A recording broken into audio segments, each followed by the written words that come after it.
This is David with EV World News. We talk about electric vehicles, green energy, and the stock markets. Today, I've got quite a few articles to cover, so we'll get right into it. First, on today's program, Apple has decided to get out of the EV car business, which they've been working on for about 10 years. And they've seemed like they could potentially be a real threat to Tesla and some of the other EV makers. But they've decided to forego and attempt to focus on artificial intelligence. Now, all of your EV makers also, see artificial intelligence as a big part of their business. And I think there's been some different things. There's issues because this could have affected Tesla, and Tesla's profitable, but the Detroit companies are not so far with electric vehicles. And it's eliminating a very big threat in the EV market, and it frees up a real big pool of talented engineers who may be out of a job now. Now, in the past year, Tesla has slashed prices and warned of decelerating demand, while companies like General Motors and Ford have delayed investment and put off production plans. Now they have one fewer competitor to worry about, and that's Apple, which is a company with 61 billion in cash to throw around. So if they really wanted to make it in the car business, I think they could probably figure out how to make it in the car business. And Apple, with Apple getting in the market, it probably ruffled some feathers. But there's been some setbacks in the EV space. And part of it is EV sales are expected to rise just 9% this year in the United States, after growing at a compounded annual rate of 65% over the past 3 years. I'm not so sure about that because we saw a 69% growth worldwide of EV sales from January of 23 to January of 24, which was about an extra 350,000 cars. Now, EV startups are struggling. Rivian Automotive, about a week or so ago, forecast production will be flat and announced another round of layoffs and sent its shares on a biggest ever decline. Lucid said it will only make 9,000 vehicles this year and will need to do another capital raise. Now, of course, they're also owned by the Saudis, so worst case, the Saudis can probably figure that out. And there was other harsh news like Hertz getting rid of 20,000 EVs from its fleet. Mercedes-Benz has also called off some of its production. They've cut its target for EVs in half by 2025. Or they're saying they've called off a target for half of its sales to be EVs for 2025. Now, Apple is obviously a company that, when they came into the phone industry, they just all of a sudden just took over. They wiped out BlackBerry. I mean, who would have ever thought that BlackBerry and Palm, companies like that were in the space, would have been wiped out? They were completely wiped out. I mean, there for a while, there was a Windows phone. I'm sure it probably still exists. I haven't seen one in a long time. But, with Apple coming in, you'd think the Apple people would be really on board with an Apple car. Although I think that the company that probably hit worse by them is probably Tesla, because I think that a lot of the people who would be your Apple people would also be Tesla people.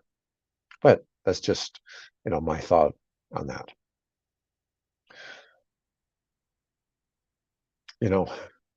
Tesla cut prices by 25% almost in the last year.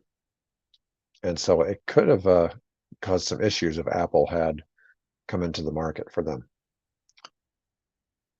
Musk seemed to celebrate by posting a saluting emoji and a cigarette on X. Now, the CEO of Li Auto, his name is Li Jiang, also took to social media, posting on Weibo that giving up car making and focusing on artificial intelligence is an absolute strategic decision at the right time. He also wrote that AI will be a prerequisite for making a great car company. So anyways, that's all I've got on Apple today. Next, we're going to talk a little bit about the city of Boston. So the city of Boston is going to put in curbside EV chargers. Now, this is more of a private operation. Their goal is to have a curbside charger within a 10-minute walk of public EV charging, or every household to be within a 10-minute walk of a public EV charging station or EV car share. So installing 250 curbside EV chargers is part of that program. These are level 2 chargers. And the idea here is that they're going to put them on the curb and they're going to pay the folks that own the buildings next to it for the electricity and let them make some profit on the charging. So they'll make money off of when somebody uses the charging at those locations. And these curbside would have 10-year contracts. The company that city chose to install the curbside EV chargers are Brooklyn-based It's Electric and Jersey City-based GreenSpot, according to the Boston Globe. Contracts aren't yet finalized. They would run 10 years. It's Electric installs level 2 charger posts to get their power from nearby private buildings who make passive income for partnering with It's Electric. When EV drivers sign up with It's Electric, they're sent a portable EV charger that's registered to the driver's account, and they can then plug and charge at any It's Electric charger in Boston and beyond. GreenSpot, which specializes in EV charging for multifamily living, also shares revenue with building owners. It installs level 2 and DC fast charger with built-in cables. This means that the city doesn't have to pay for the curbside EV chargers, so that saves the city. So that seems to be a pretty decent way to combine public and private interests in furthering EV sales. The EV chargers will be installed in the next 2 years. Locations are to be determined as the EV charger companies will now work with the city on choosing sites. Residents who are making requests for the last few years now will be heavily considered. Price-wise, Boston will have to approve the rates that the company set, which is kind of interesting because if you're selling electricity, you're competing with whoever the power company is in that area, and that's generally considered to be a monopoly. So that creates its own interesting rules of its own. Next, we're going to talk about the Chevy Bolt Redline Edition, or changes to the Chevy Bolt. So GM says its new Chevy Bolt EV will save billions in more affordable LFP batteries. And these are going to be built on the Ultium platform, which they've tried before. But the Bolt EV will save the company billions by becoming North America's first Ultium-based model to use LFP batteries. So GM planned to discontinue the electric Chevy Bolt last year, and then they revealed that a next-gen model was in the works. Mary Barra revealed the Bolt EV will live on as an Ultium-based model, claiming it will streamline production, provide even better driving, charging, and ownership experience. One of the biggest will be the introduction of the LFP batteries. As the first Ultium EV to use LFP, the new model is expected to drastically lower costs. The new electric model will be revealed next year. Something was really great this year and informed the decision that we'll have that back again in 25. Now, GM was previously disappointed with the production of Ultium models in 23, but the company has made substantial improvements, according to Mary Barra.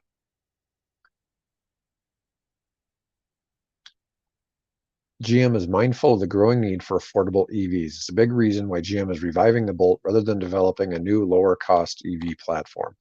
It seems harsh when the Bolt EV is the one car that more people would switch from other brands to GM. It was switching something like 80,000 people a year were coming from other brands and buying the Chevy Bolt.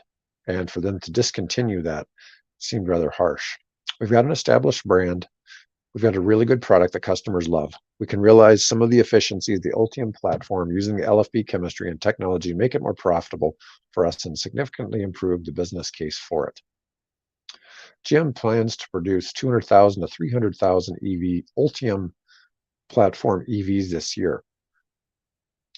A software quality issue resulted in stopping the sale on the Chevy Blazer. And they still haven't, as far as I know, they still have not resumed sales of the Chevy Blazer due to all the different issues it's had. And then on to our main story for today. We're going to talk about Consumer Reports' top 10 vehicles for 2024. And there's only one fully electric vehicle. That's the Tesla Model Y, which is the best-selling car on the planet. And it was listed as the electric vehicle for the year. Now, what's interesting, Toyota has 4 of the top vehicles, but out of the top 10, 6 are hybrids. And this is quite an interesting development. So first of all, for small car, Consumer Reports lists the Mazda 3 as being the top vehicle. For a mid-size car, we're looking at the Toyota Camry hybrid. That's just a regular hybrid, not a plug-in. For hybrid plug-in hybrid car, it's the Toyota Prius Prime plug-in hybrid, which gets crazy fuel efficiency, just crazy. For a subcompact SUV, we've got the Subaru Crosstrek. For a compact SUV, we have the Subaru Forester. So Subaru is well represented here. For a midsize SUV, we have the Toyota Highlander hybrid. And for luxury SUV, they pick the BMW X5 plug-in hybrid, which is one of only 3 plug-in hybrids on the list. For small pickup truck, I picked the Ford Maverick hybrid. And for the plug-in hybrid SUV, it picked the Toyota RAV4 Prime plug-in hybrid. So once again, you've got Toyota with the RAV4 plug-in hybrid, the Highlander hybrid, the Camry hybrid, and the Toyota Prius plug-in hybrid. So it's kind of interesting to see how many hybrid and electric vehicles we had here. Plug-in hybrid's just a stepping stone from somebody going from gas onto full electric. Anyways, that is all I've got for today's Monday episode. And please leave me a comment if you have something you'd like me to cover.